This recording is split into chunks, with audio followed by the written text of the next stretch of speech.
Noche de martes, y esto es realmente espectacular poder estar completamente en vivo acá por TN23, saludándole a usted en casa en su programa de análisis a la medida. Sandy, ¿cómo estás en esta noche? Muy bien, Julio, muy buenas noches. Gracias a ustedes por acompañarnos y por iniciar entonces con nosotros también el análisis de esos temas que son destacados de la jornada, Julio. Algunos que han creado polémica desde hace algunos días. Vaya, y hablo de nuestro primer tema.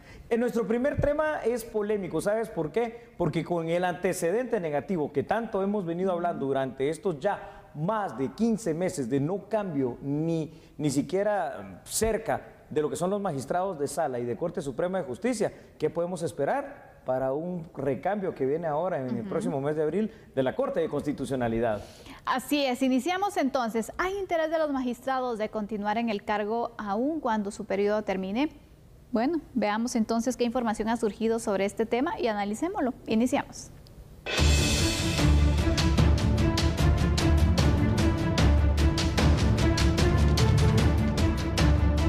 Ha destruido nuestro sistema judicial en Guatemala es que se ha judicializado todo el proceso de elección de magistrados y de jueces. Lo hemos visto con las salas de apelación y lo estamos viendo también con la Corte Suprema de Justicia. Y tenemos el temor que se intente hacer lo mismo con la designación de magistrados a la Corte de Constitucionalidad. Entonces hemos visto que ya se ha interpuesto un amparo en donde se impugna el proceso interno que el Congreso de la República y la Corte Suprema de Justicia están llevando a cabo para designar magistrados en la Corte de Constitucionalidad. Que los procesos internos de designación de magistrados a la CC no son impugnables cuando esas designaciones se hacen por parte del organismo judicial, ejecutivo y legislativo. Entonces el temor que tenemos es que si llegan a dar un amparo de esa naturaleza, eso pudiera provocar que se paralice todo el proceso de designación de magistrados y que otra vez nos pasemos un plazo constitucional que en este caso es el 14 de abril, en donde los actuales magistrados tienen que entregar sus cargos y se prorroguen ellos mismos en sus funciones, que eso sería algo nefasto para el país, sería un rompimiento institucional y constitucional. Constantemente se han autoamparado, se han generado las condiciones para que continúen en los puestos. Yo creo que en muchos de los casos, tal vez de forma posiblemente legal, pero inmoral, porque creo nosotros estamos convencidos que como diputados nosotros no podríamos generar un ambiente en el cual, terminados los 4 años de la legislatura, dijéramos nosotros, miren, mejor, ¿saben qué? No nos gustaron las elecciones que hubieron, los resultados no son los más favorables para la población y mejor vamos a continuar otros 4 años más. Yo creo que ese no es el camino ni es el proceso. La designación que haga el Congreso, el presidente y la Corte Suprema de Justicia, de acuerdo a la ley de amparos, son inimpugnables. Son impugnables las elecciones del Consejo Superior Universitario y del Colegio de Abogados. Que se quieran postergar en los cargos sería absolutamente ilegal.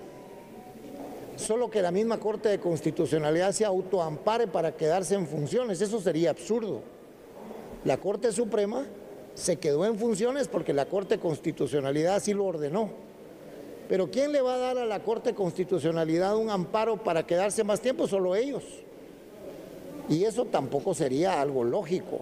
Ojalá la Corte no cambie las reglas de juego de nuevo, ojalá la Corte actúe conforme a la ley y que ojalá nos permita cumplir con este compromiso que tenemos pendiente aún. En cuanto a que estos amparos puedan generar una distorsión del proceso y que se pueda extender el plazo de los actuales magistrados que tuvieran que autoampararse, como algún diputado lo decía, realmente yo espero que eso no llegue a eso. Yo esperaría que tengamos las elecciones en cada uno de los 5 estamentos que eligen representante para la CC, que se haga de manera oportuna.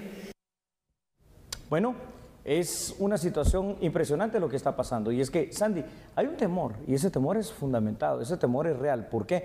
Porque esto ya pasó precisamente en la elección, como decía al principio, de magistrados de Sala y de Corte Suprema de Justicia. Son 15 meses que ya sentaron el peor precedente jurídico legal en nuestro país. Y como decían los diputados en este momento, prácticamente todos de Junta Directiva del Congreso de la República, el temor es real. ¿Por qué?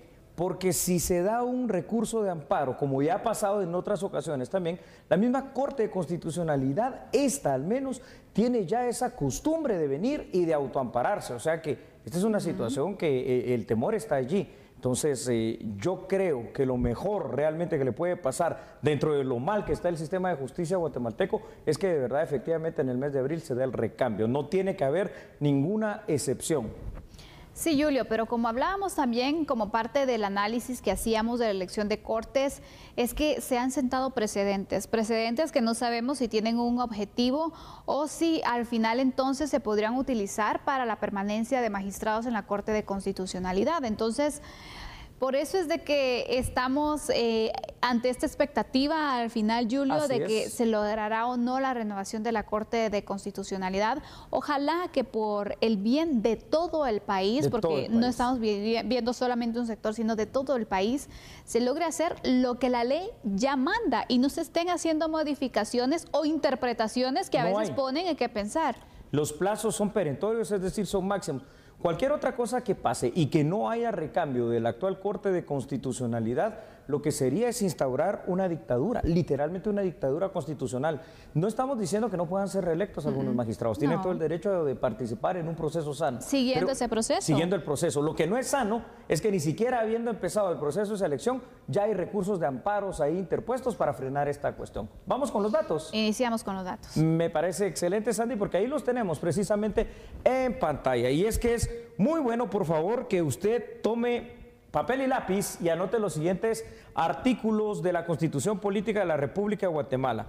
De conformidad al artículo 268, 268 de la Constitución, la Corte de Constitucionalidad, Sandy, tiene como función esencial la defensa de la Constitución. El artículo 269, siempre de la Constitución, indica lo siguiente. Ojo con este artículo 269, dice: los magistrados constitucionales durarán en sus funciones 5 años en un plazo improrrogable. La Constitución lo manda. Dicho plazo constitucional finaliza para la actual Corte de Constitucionalidad el próximo 14 de abril. La Corte de Constitucionalidad, Sandy, dentro del orden establecido en la propia Constitución, es importante, pero para conocer y resolver lo que son amparos, exhibiciones personales y recursos de inconstitucionalidad. Ojo que este tema lo están lanzando ahora a la palestra pública y política los diputados como un temor real, y yo creo que es muy buen momento para que nosotros acá, haciendo esa conciencia ciudadana en a la medida, pongamos pues sobre aviso esta situación. El precedente ya está dado y es nefasto.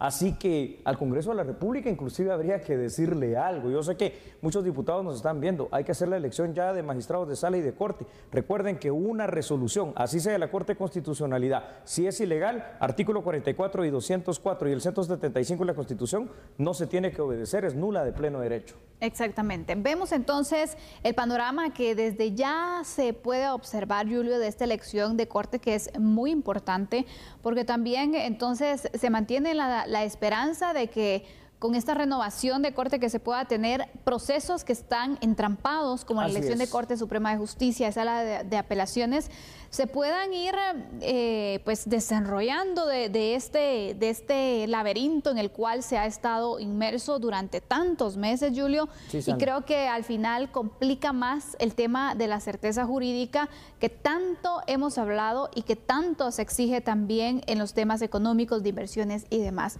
Por lo tanto, entonces también sería necesario que se hiciera una vigilancia del desarrollo legal de este proceso, Julio, para evitar entonces situaciones que al final pues nadie puede hacer nada, porque bien decían algunos diputados, bueno, si se amparan es que al final es ampararse ellos mismos y no sabemos entonces también qué tanto lo pueden hacer o no. Tienen la posibilidad también de hacerlo. Por eso, guatemaltecos, yo creo que esta es una situación bien importante de analizar. Es decir, ya le di los artículos 268, 269 de la Constitución. Nos dice las funciones y nos dice el plazo, y el plazo es improrrogable, no podemos cambiar esto. Así que es muy importante, aquellos que ya lo están haciendo, porque ya hay un partido político que ya presentó un amparo y seguramente van a venir más para impugnar y retrasar la elección de magistrados. Bueno, si eso pasa y no se eligen y no se da el recambio para este 14 de abril, nos quedamos sin Corte de Constitucionalidad. Eso es lo que hay que interpretar de la Constitución. No puede ser que se dé una prórroga, que es lo que la misma Corte de Constitucionalidad actual estableció como el mal precedente para Sala de Apelaciones y para Corte Suprema de Justicia. Y a ver si no era simple y sencillamente un plan de esta actual CC, pues para también ellos tratar de perpetuarse en el poder, lo cual es inconstitucional. Y para aquellos que se dicen y que hablan a veces por hablar, les invito, vean la Constitución 268 y 269. Si es improrrogable, es improrrogable. Así que eso sí sería un golpe de Estado técnico, literalmente, y una dictadura constitucional, nuevamente lo vuelvo a decir. Julio, estas situaciones no se previeron al momento de poder formularse la legislación en cuanto a las elecciones, porque tampoco es pues justo o al final para las personas que son ajenas a la Corte y que están postulándose para las elecciones, que por ejemplo competir con alguien que está dentro de la CC y que puede manejar también algún tipo de recurso a favor de ellos mismos. Entonces, a la larga creo que son situaciones y lecciones que se van aprendiendo, que al momento de querer ir reforzando el tema de los procesos de elección se debería de considerar, ¿no? Sí, Sandy. Sí, en el sentido que, por ejemplo, los magistrados de la CC pues no estuvieran al frente cuando se hacen las elecciones, ¿no? Que fuera alguien o un órgano interino o unos magistrados interinos, no sé cómo se pudiera manejar esta situación, que estuvieran al frente mientras se respeta el hecho de las elecciones, porque ¿cómo evitas tú también que se den situaciones pues que vayan favoreciendo más a unos que a otros? Ahí hay un poco también de dudas y de situaciones que ponen entonces en jaque a veces procesos como estos, ¿no? Sí, es correcto, es una situación terrible, pero lamentablemente la mala interpretación y la permisibilidad que tiene la Corte de Constitucionalidad, claro, que hoy ha pasado por alto estos tres poderes estatales, la hace el verdadero gobierno de nuestro país con sus resoluciones. Vamos con otros datos, por favor, que son importantes para el análisis, Sandy. Y veamos lo siguiente.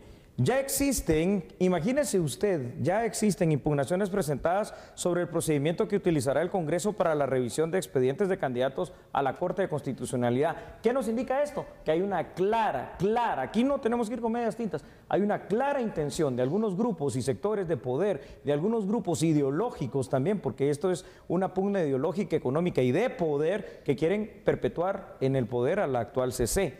El temor más fundado en este instante es que la actual Corte de Constitucionalidad quiera, a través de amparos, que serían autoamparos, lo cual es también una aberración jurídica, prorrogar su mandato y perpetuarse por un tiempo indefinido en el poder. Pero es un temor real porque ya lo han hecho, es decir, autoampararse en otros casos.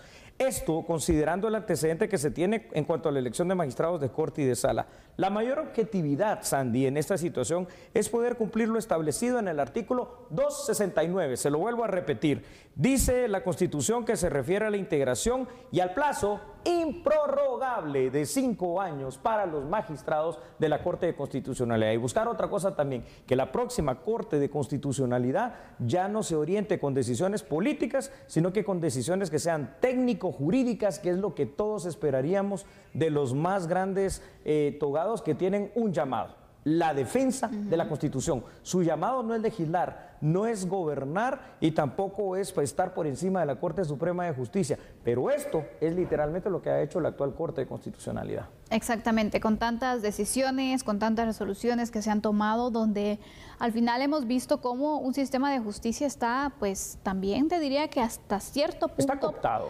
Y paralizado. ¿Por qué? Porque también... Qué complicado debe ser para los actuales magistrados de la Corte Suprema de Justicia el tomar decisiones. No se puede proyectar de venir e ir fortaleciendo a la Corte, a las distintas instancias. ¿Por qué? Porque no se sabe cuánto tiempo van a estar al frente. Al final no existe claridad y hay políticas que se pueden ir quedando estancadas precisamente por esa falta de certeza jurídica. Pero te pregunto, ¿quién la creó?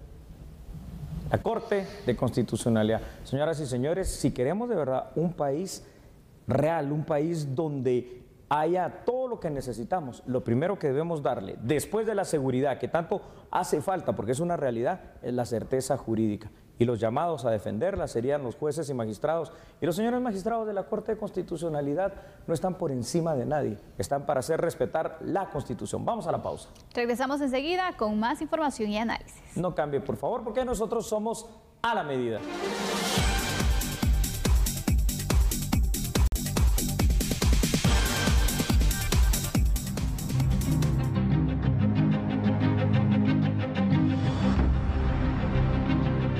diversos modelos de atención con los que cuenta el Ministerio Público, ofrece medios de denuncia para combatir los diversos flagelos que acechan a la sociedad, específicamente a mujeres y menores.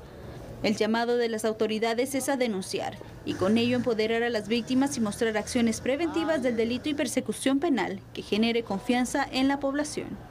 En conclusión, mi invitación es no solo a la unidad, sino que no enviemos un mensaje de tengo miedo, porque somos los funcionarios públicos los que tenemos que empoderar a las víctimas. ¿Y cómo las empoderamos? Con trabajo.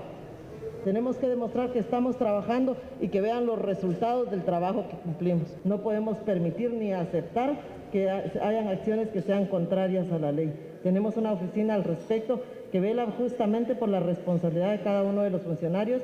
Dentro de los modelos de atención a denuncias implementadas por el Ministerio Público está la aplicación para Android llamada Reportes MP, que brinda acceso fácil a la población. Además, el número 1574 para denuncias de extorsión y el número 5030-3153 para denuncias relacionadas a violencia contra la niñez y adolescencia.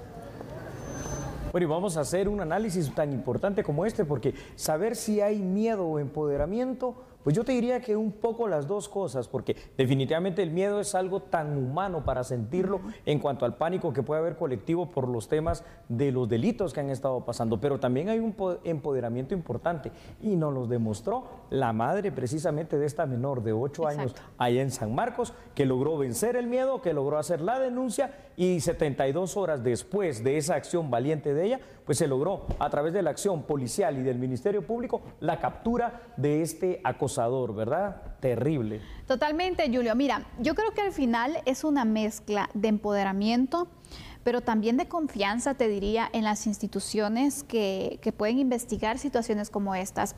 Yo de verdad aplaudo a todas esas víctimas que se atreven a denunciar, que se atreven a llegar a las últimas instancias para que se haga justicia, pero que sobre todo también esperan que el sistema les haga esa justicia, Julio, porque el hecho de denunciar un acoso, una violación, es una situación muy complicada. ¿Por qué? Difícil. Porque normalmente se habla mucho de la víctima. Así es. Y el hecho de estar dando a conocer lo que ocurrió, cada vez que lo cuentas, es difícil para una víctima. Y al final entonces que lo haga y que no tenga justicia, creo que es complicado, y por eso viene mucho el trabajo que puedan hacer las instituciones para que, acompañado de ese empoderamiento, también se tenga la confianza. Claro que sí, la confianza de poder denunciar, ¿no? Que es lo que todos al final de cuentas esperamos. Vamos a ver los datos que hemos preparado para usted en este tema tan importante. Y es que, Sandy, tenemos que tener clara una situación. Una de las acciones más positivas que la ciudadanía puede tener ante el crimen organizado es precisamente lo que estamos hablando ahorita, la valentía de poder interponer la denuncia respectiva, que esa es nuestra mejor arma ciudadana y que lo he demostrado con este caso. Las denuncias en primera instancia deben interponerse obviamente ante el Ministerio Público, y es de destacar que para el mes de abril la institución fiscal va a tener la cobertura en los 340 municipios del país, que bien por el Ministerio Público, presencia en toda Guatemala. Esto definitivamente hará que se facilite la acción ciudadana de denunciar, como en el caso de la mamá de la menor acosada en San Marcos, que tuvo la valentía de hacer la denuncia pública y ante el MP de esta situación. Comprensible también es, Andy, que ante la creciente ola criminal, que eso pues no podemos decir que no es así, el ciudadano guatemalteco esté inmerso dentro de alguna especie de pánico colectivo durante algún tiempo y por supuesto un temor por la seguridad de cada uno de nosotros. Eso es normal también. Entonces, en ese balance de temor, en ese balance de empoderamiento, pues de alguna manera lo que tiene que existir es la cultura de denuncia. Empezamos a construirla y me parece muy bien esto que está pasando.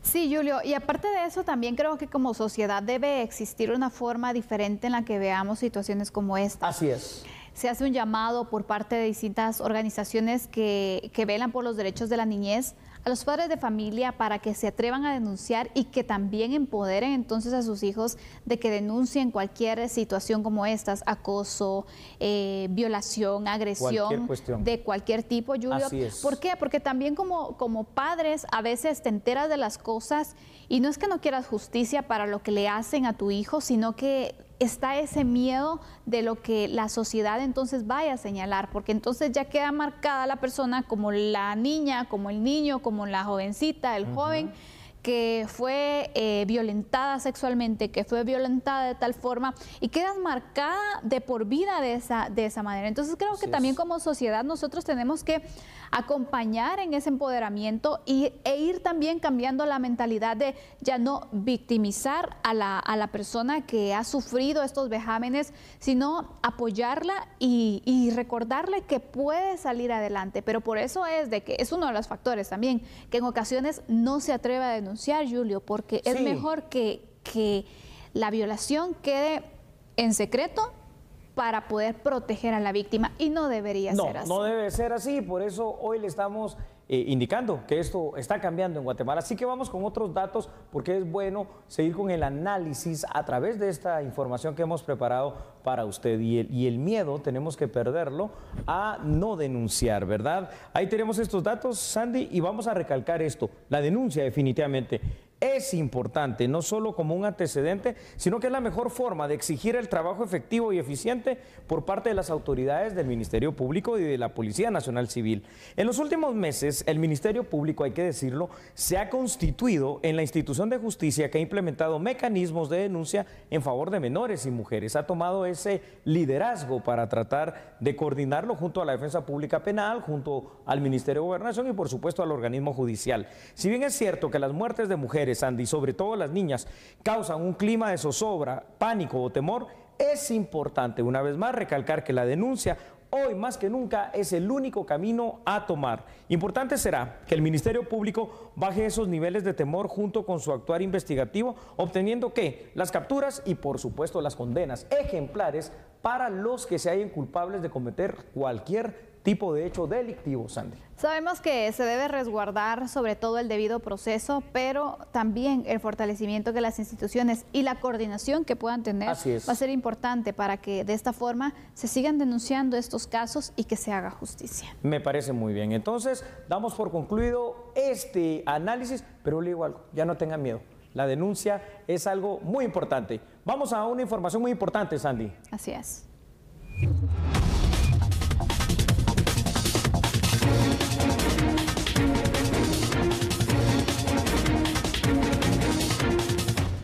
Y como información de último momento, damos a conocer esta noticia sobre el inicio de la vacunación contra el COVID-19 en El Salvador. Mañana, Julio, llega el primer lote de vacunas a El Salvador. La verdad que tenemos que felicitar a nuestros hermanos salvadoreños por eso. Y tenemos un reporte, ¿verdad? Esta es una cuestión de última hora muy especial. El periodista salvadoreño Inmar Batres nos va a ampliar esta información. ¿Te parece? Así es, veamos entonces. Por favor.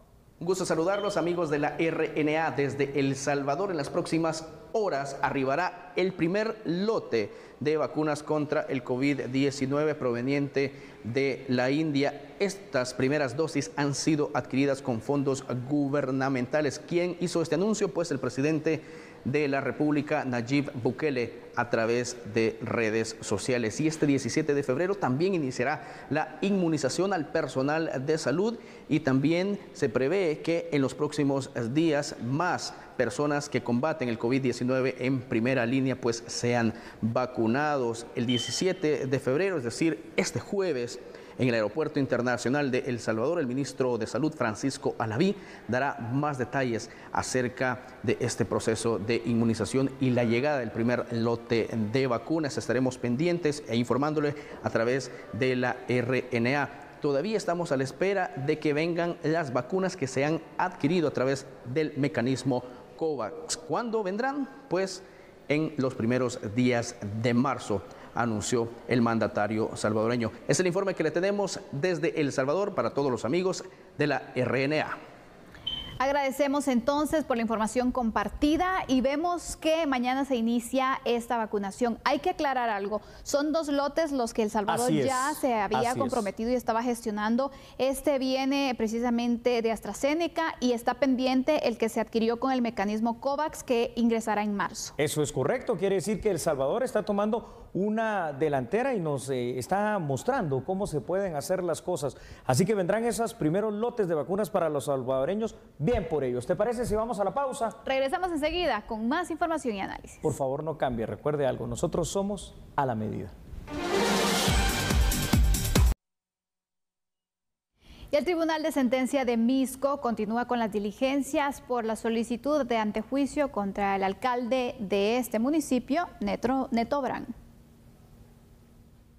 El jefe edil es señalado por el MP de haber contratado supuestamente de forma irregular en la comuna misqueña a una persona que habría presentado un título universitario falso. El ente investigador considera que el alcalde supuestamente abusó de su cargo al dar instrucciones en la comuna de Misco para que se contratara a dicha persona. La solicitud de antejuicio fue presentada por el MP el 2 de diciembre del 2020. Ese día fue capturada la persona cuya contratación es la causa del antejuicio, mientras que el 13 de enero la Sala Primera de Apelaciones dio trámite a la solicitud de retiro de inmunidad y designó como juez pesquisidor a Edgar Manfredo Roca, presidente del Tribunal de Sentencia de Misco. El pasado 15 de febrero, responsables de la Fiscalía a cargo del caso acudieron al tribunal para ratificar la solicitud de antejuicio en contra de Brand. Y este 16 de febrero fue el turno del jefe edil para mostrar sus pruebas de descargo. Hoy tuvimos la oportunidad de podernos defender para que el juez pesquisidor pueda llevar a cabo su informe circunstanciado. No hay comisión de delito y se demostró pues desde todos los puntos y esperamos que el juez pueda de esa manera analizarlo y poder llevar a cabo ese informe para que no me quiten el antejuicio. El juez debe elaborar un informe y recomendar retirarle o no la inmunidad a Neto Brand. Bueno, y en otra información, la Comisión Presidencial de Diálogo llevó a cabo en esta jornada una reunión para escuchar a la Asociación de Veteranos del Ejército de Guatemala sobre el tema de la iniciativa de ley 5604. ¿Sabe que a esta reunión también asistieron representantes del Congreso de la República? Por favor, vea la información. La iniciativa de ley 5604 dispone a aprobar la ley para la dignificación del soldado guatemalteco y sus familias víctimas del enfrentamiento armado interno. Esta fue recibida en la Dirección Legislativa el 13 de agosto de 2019 y fue conocida por el Pleno del Congreso el 27 de noviembre de 2019. De ser aprobada, podría beneficiar a 573,000 personas. Este tema la Comisión lo conoció en el mes de septiembre. En ese periodo comenzamos a darle seguimiento porque este proceso estaba estancado. Pues gracias a Dios llevamos con éxito el desarrollo de esta actividad que se está llevando a cabo entre el Honorable Congreso de la República y los exmilitares de guerra. La postura del Honorable Congreso de la República es apoyar en los requerimientos que ellos tienen como planteamiento este día, que tienen ya de hace 2 años de venirlo trabajando. Y de parte de los militares lo que hay es ese deseo de contribuir a la gobernabilidad y evitar las manifestaciones y acciones de hecho. Al finalizar la reunión se acordó por parte de la Asociación de Veteranos que no tomarán medidas de hecho y se reunirán la otra semana en el Congreso de la República para verificar el estatus de la iniciativa de ley 5604. Conozcamos ahora cuántas llamadas al año recibe el Tribunal Supremo Electoral para conocer sobre el proceso de afiliación y también sobre tema de goce sobre los derechos políticos. Se da a conocer que 80,000 llamadas al año se reciben por temas como estos, donde se hacen las consultas. Con el proceso de transformación digital, los guatemaltecos podrán realizar este y otros trámites a través del portal web www.tse.org.gt. Se espera que la página web esté a disposición a partir de la primera semana de marzo. Las solicitudes se realizan de forma inmediata y para obtener la certificación, antes se tardaban hasta 15 días, ahora con este sistema se podrá obtener en un plazo no mayor de 48 horas. Y sabe usted que hoy, martes 16 de febrero, se llevó a cabo una de las ceremonias mayas más importantes de todo el año. Esto sucedió en el Estorizabal, Huatezín, con el fin de bendecir las varas, las cuales serán portadas como distintivo de autoridad por los cargadores principales del Consejo de Comunidades Maya Quechí. En esta ceremonia participaron 64 guías de comunidades quechíes en el municipio. Además, se contó con la presencia del viceministro de Desarrollo Sostenible del Ministerio de Energía y Minas, Óscar Pérez y también miembros del Consejo Municipal de aquel municipio del Estorizabal. De esta manera llegamos al final del programa. Muchas gracias a usted por su preferencia. Que descanse. Chao, hasta mañana.